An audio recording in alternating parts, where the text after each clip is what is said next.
Lei obriga a revendedora a informar pendências do veículo ao comprador. Vereadores se reúnem para a 12ª sessão ordinária do ano. E ainda, conheça a ecoterapia, um método terapêutico que utiliza o cavalo no tratamento de pacientes com deficiência. Essas e outras notícias você confere agora no NJ Especial.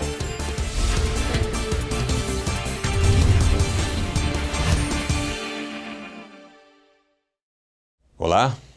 Um centro hípico em Jacareí oferece tratamento terapêutico para auxiliar pacientes com deficiência física e psicológica. O processo é conhecido no Brasil como ecoterapia e existe há mais de 20 anos. O cavalo torna-se agente fundamental no tratamento e evolução de pacientes portadores de necessidades específicas. A reportagem é de Maiara da Mata, que foi conhecer como é esse método.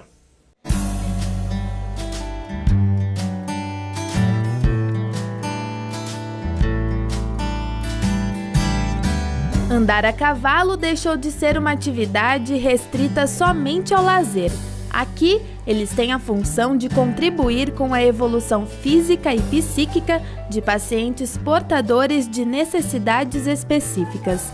O método é conhecido como ecoterapia. Quando você tem um paciente que teve um derrame, por exemplo, ele tem a metade do corpo com uma lesão. Então a gente chama de hemiplegia ou hemiparesia essa lesão. Quando eu coloco esse paciente meu que tem uma lesão neurológica em cima do cavalo, o quadril desse meu paciente fica em cima do quadril do cavalo. E por conta disso, esse estímulo que o movimento do quadril do cavalo faz, estimula o cérebro do nosso paciente. De acordo com a especialista, a ecoterapia é um tratamento novo no Brasil e surgiu há cerca de 20 anos. Antigamente, na Primeira Guerra Mundial, já se utilizava a ecoterapia para os pós-guerra, né, para os soldados que eram amputados, que tinham se machucado. Então começou a usar e perceber que os pacientes, mesmo amputados, que andavam a cavalo, tinham uma postura melhor. E aí começou a se estudar a andadura do cavalo relacionado à postura do ser humano. O tratamento da ecoterapia utiliza o movimento biomecânico do cavalo por ser semelhante ao do próprio ser humano, ou seja, ao andar de um lado para o outro, o corpo faz um movimento tridimensional, que significa andar para frente e para trás, para cima e para baixo e em movimentos nas diagonais, de um lado para o outro. E por aqui as histórias de superação são muitas. Há 15 anos que Patrícia acompanha a evolução de cada paciente. Paula Branco é um desses exemplos. Após descobrir um câncer na cabeça, ela perdeu os movimentos do corpo e inclusive a fala. Com a prática da ecoterapia, Paula recupera aos poucos cada movimento. Foi uma grande surpresa para mim. Do estado que eu conheci ela antes e o estado que ela está hoje. Hoje a Paula tem uma evolução muito grande, ela consegue conversar. Claro, tem coisa que tem dificuldade, mas se tem paciência a gente consegue entender. Hoje eu entendo tudo ela.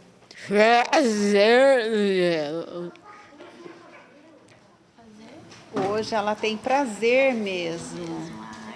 Que antigamente ela tinha muito medo de cavalo, por ser um animal grande.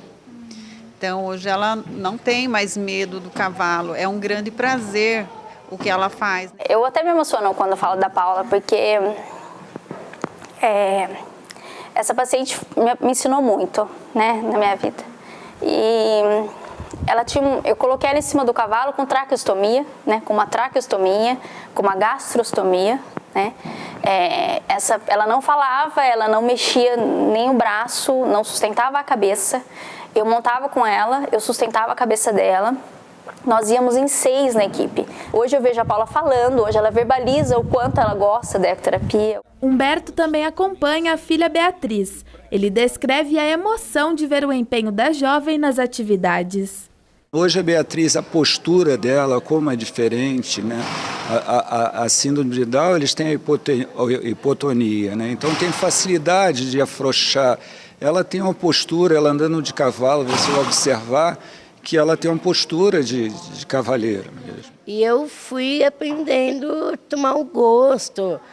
E eu gosto muito daqui da Eco. A mesma satisfação aconteceu na vida de Suzana. A filha Sofia, de 3 anos, iniciou o tratamento para fortalecimento da postura. Alguns médicos, né, que a gente procurou, eles diziam que ela não ia conseguir fazer nada disso, né? Então, aos poucos ela foi mostrando que não era assim, foi sentando sozinha, ficando em pé sozinha. Luiz Roberto, conhecido como Betinho, é quem acompanha cada paciente durante a equitação. O instrutor relata que hoje a ecoterapia faz parte de sua vida. Ajudou muito na parte de instrutor, sabe? Segurança com as pessoas, sabe? Tudo isso faz parte da minha vida hoje aqui no trabalho do Aras Bonanza, né? No começo foi tão emocionante que eu disse, mãe, não quero mais sair. Eu queria ficar para sempre aqui. O método da ecoterapia ainda é restrito. O atendimento é feito pela rede particular de saúde, mas a expectativa é que, com o tempo, o atendimento seja acessível a toda a população. A gente trabalha com alguns convênios cobrem, são poucos hoje já no Brasil que cobrem. A maior parte dos pacientes são particulares que tem, porque o custo de uma equipe, o custo da ecoterapia é muito alto, né?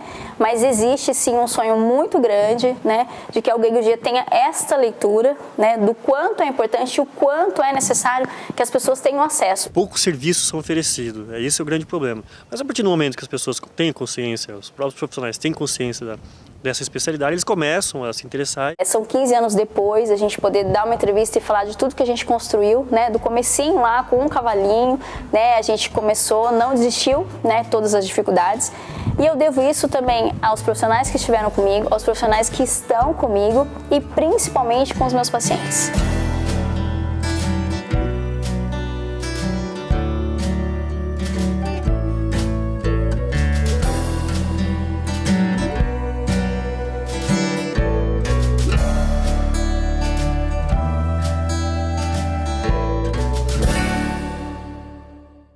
Empregadores só poderão preencher o requerimento do seguro-desemprego e de comunicação de dispensa de trabalhadores por meio da internet.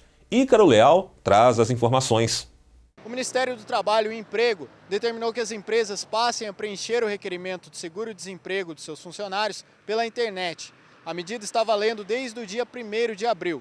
Os empregadores só poderão preencher o requerimento de seguro-desemprego e também a comunicação de dispensa dos trabalhadores por meio do aplicativo Empregado Web. A medida visa dar mais rapidez para a entrega do pedido, garantir a autenticidade dos dados, possibilitar o cruzamento de informações dos trabalhadores em vários órgãos e também facilitar as consultas necessárias para a liberação do seguro-desemprego. Ícaro Leal para a TV Câmara Jacareí, a TV pública da cidade. Os rins têm a função de filtrar o sangue. Graças a eles, saem de circulação todas as impurezas que chegam pela artéria renal. Saiba como a adoção de hábitos saudáveis podem colaborar para a saúde renal. De vital importância para o funcionamento do corpo, os rins são órgãos essenciais à vida que merecem muita atenção e cuidados. Os rins apresentam como função principalmente a depuração, a limpeza do organismo, né? Então, para que ele realize a limpeza do organismo, ele tem uma função de filtração, né? Então, ele funciona exatamente como um filtro. Todas as impurezas que são geradas no funcionamento, né, no metabolismo orgânico, elas são eliminadas principalmente pelo rim e pelo aparelho digestivo. E o rim ele tem uma participação maior nessa limpeza, nessa depuração. De acordo com dados da Sociedade Brasileira de Nefrologia, 10% da população adulta sofre de alguma doença renal. O número de acometimento de 10% da população no país como o nosso é muito elevado, é extremamente elevado, né? E a nível mundial, a doença renal é considerada hoje como um problema de saúde pública, né? O crescimento é muito grande. O acometimento de pessoas mais jovens é elevado. Prevenir é bem melhor e mais barato do que remediar. O valor gasto todos os anos no Brasil com o tratamento de pessoas com problemas renais é de mais de 2 bilhões de reais, segundo o Ministério da Saúde. Esse valor seria bem menor se houvesse a prevenção. A prevenção é o único caminho para a redução desse crescimento. A doença renal, ela vem através de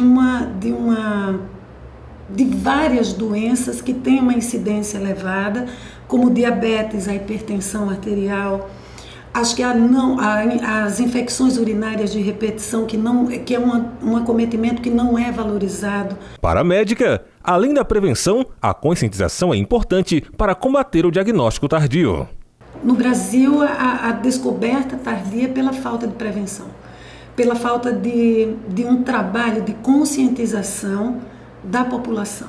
Há 2 anos tratando de problemas graves nos rins, Dona Lígia descobriu a doença durante a sua primeira gestação. Desde a gravidez dos meus filhos, aí já comecei a ter aquele tipo de perda de proteínas, né? Esse que é começou com isso. Segundo a aposentada, antes de sentir qualquer sintoma, ela não fazia exames de prevenção. Não fazia, não. Nem podia imaginar que eu tinha. Com relação à realização de exames para investigação de doença renal, eles são exames, numa primeira fase, muito simples. Um exame de urina, para que você detecte se existe perda de sangue, se existe perda de proteína. A realização de exames de sangue como ureia e creatinina. Então, é um diagnóstico laboratorial inicial, muito fácil de ser feito. A médica lembra ainda que é dever dos profissionais de saúde pedir o exame. A solicitação de exames deve partir dos médicos que acompanham as doenças que desencadeiam a doença renal, né? O fato da população ter conhecimento do risco de desenvolvimento faz com que ela fique mais atenta aos sintomas. E daí que elas possam solicitar, né, e acompanhar a realização dos exames e o segmento. A melhor prevenção é ter um estilo de vida saudável. Isso inclui beber água, praticar exercícios físicos, ter uma dieta equilibrada e realizar exames de rotina. Para que você preserve o seu rim, você tem que ter basicamente uma vida saudável. Entendeu? Então, todos os parâmetros relacionados a uma vida saudável estão relacionados ao controle ou pelo menos a redução de progressão da doença renal. No próximo bloco, você confere o resumo da 12ª sessão ordinária. Veja também, Lei Federal obriga vendedores de veículos a informar ao comprador os valores dos tributos, taxas e multas antes da negociação. Notícias de Jacareí, volta já.